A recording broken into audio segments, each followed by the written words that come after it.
$10,000. Here's what we got. Subscribe to our YouTube channel. We're gonna give you this money straight from me to you. All you gotta do is just guess the color of the car. So watch the video, pay attention to what we're doing in it, guess the color of the car, we're giving you $10,000. If 10, 15 of you guess the same color, we're gonna draw a number and pick one of you. $10,000 is going to you, absolutely.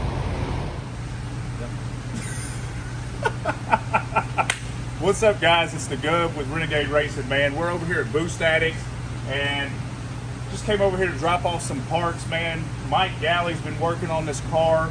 This thing is absolutely turning out phenomenal. I just wanted to come over here and get a progress report. We got 27 days to have this thing at LS Fest running sevens. That's what we're going for. So, Mike, tell us what you got going on. Tell us what you've done so far. Kind of give us a walkthrough on everything. Man, you brought us a bunch of parts.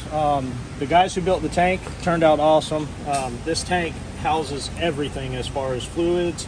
It's the water box ice tank for the intercooler. We've got a setup for the nitrous pump. That's over on this side, and it's just blocked off. There's a pump inside of here, and then the main engine fuel is on this side of the tank.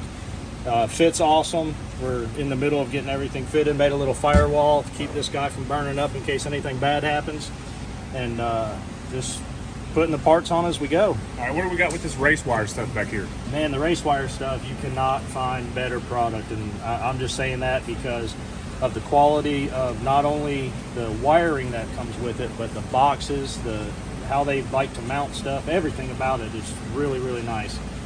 So back here, we're going to come straight from the battery to the, oh shit, I lost track of solid state. Yeah, solid state, thank you. Keep going. So back here, we have a solid state relay. Wanted to mount it as close to the battery as possible so there's no voltage drop or anything to that. Just on the other side of this firewall is where we mounted the main race wire box. And it's just to have easy access to all the fuses, all the relays, and for wiring. We want to keep everything as compact as possible and out of sight as possible. We don't like seeing harnesses ran all over the place and things like that. And then the real magic is going to be up front in the engine bay. Hey, let's see it, man. What else we got? What do we got going on in here on the inside, man? Inside,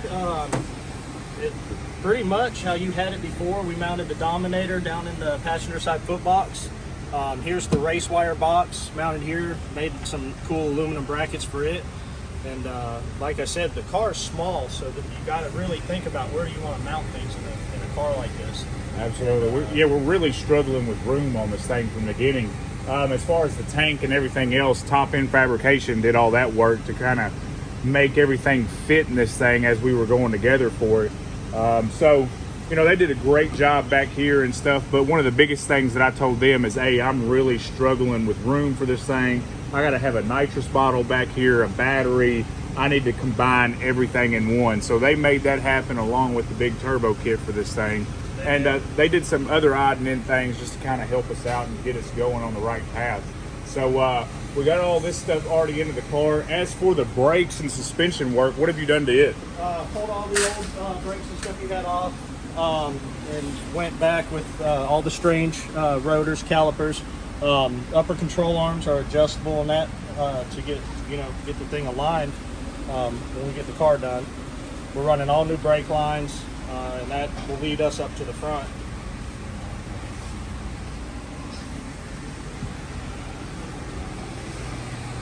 Same thing on the front corners. K-tuned uppers, fully adjustable, brakes, rotors, all that with calipers. And then a super compact master cylinder. That little thing actually has a 3/4 inch bore in it, and a single line runs down to some teeth to split everything off. We have a proportioning valve mounted on the inside of the rail down here. And like you said, we're just trying to keep everything tucked as tight as possible and out of sight, out of mind. Engine bay turned out awesome. We had it painted. I think that was one of the smartest things to really do for especially in shaving everything. We wanted to get rid of a bunch of the holes and and scratches and everything else we've had in here. So I got my buddy Jared up at the rod shop in Ashland City. He shaved this engine bay and painted it for us once we got everything out of it, so we could go back together with a real clean look. And you're not going to see boost controllers or any of that. We're going to be mounting a lot of stuff, that smaller stuff in the cowl up here. There's a nice cowl cover for it. Motor will be ready to put in early next week. So I got a little work to do on valve train on that, and then it's getting stabbed in. And once the motor's in, I mean, it's go time. It's plumbing, electrical, and Absolutely. by the end of next week, it's going to be a totally different car. Awesome. Yeah, Speed Kings has got us an anti-roll bar coming for this thing, so we should have that really soon. He's also given me some insight on some different compounds and stuff of that nature for an IRS S2000. They currently hold the IRS record right now with the Yellow Bullet S2000. So, you know, he's been struggling to break into sevens. He's told me that he's went 8.0 a million times for the last 3 to 4 years, and he's really hoping and actually helping me. It's awesome to see great sportsmanship like that, man. So my hands are down to Fernando. He's absolutely a cool guy, and he's he wants to see me break into sevens right away. So and that's what we're trying to do with this thing. We're trying to come off the trailer and go sevens, even if it's a 790. We don't care. So our horsepower, ratio should be there, and with everything he's given me down there at Speed Kings, man, especially the knowledge on the rear end setup on this thing, and how to really make this thing 60 foot, man. I think we got a great chance at breaking this record, right out the gate, man. As long as we can air this thing out and get it to stay on the ground and roll, I think we got a good shot at it. So I see you also got a line lock you bolted in down here. Yep, got that over on the inside. Fender and everything will cover it. Like I said, another thing, out of sight.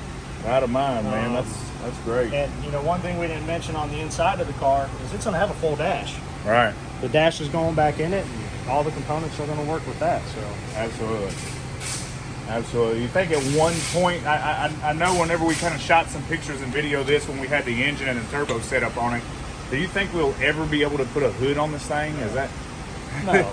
It's not going to happen. No, not possible.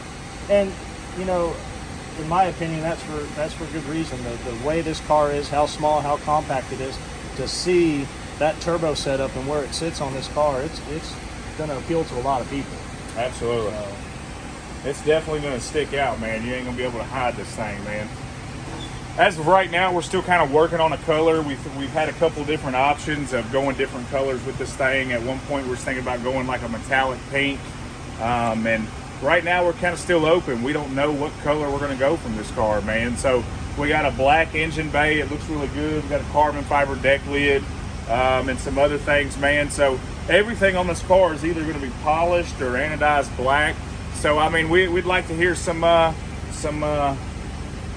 what y'all got to say, man. What do you think colors it should be? Hit that in the comments section.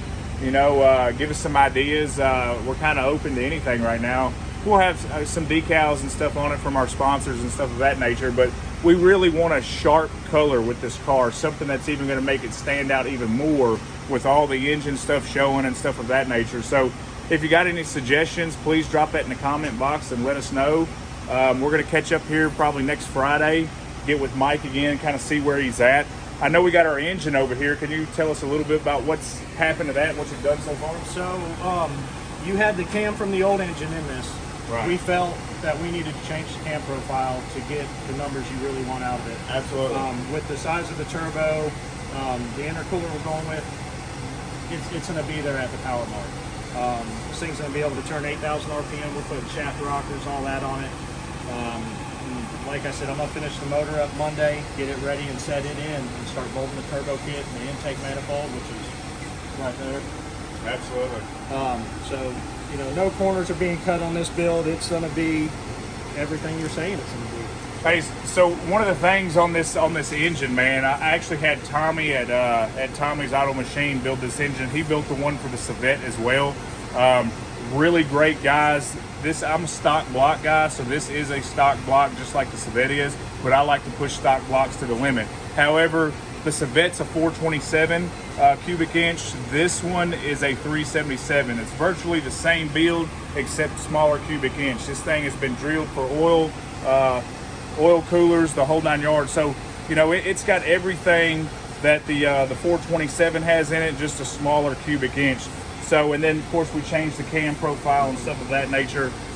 Unlike the Savette, we're running a stock head on this thing, but it's been upgraded to the max that you can do on it. So, we're really going to try and push this one to the limits. You know, where are we thinking at with this thing? Probably 13, 1500 plus horsepower. I'd like to see 1350. I think that's, you know, very capable. Absolutely. That where we're going to be, and you know, you got to think the weight of this car and stuff. This thing's going to roll. Oh man, I'm interested to see with everything that we've changed on this thing, from the brakes and stripping all the stuff out that we did. And I know that we've added some weight, but we've gotten rid of, I think, more weight than we actually had on this car, man.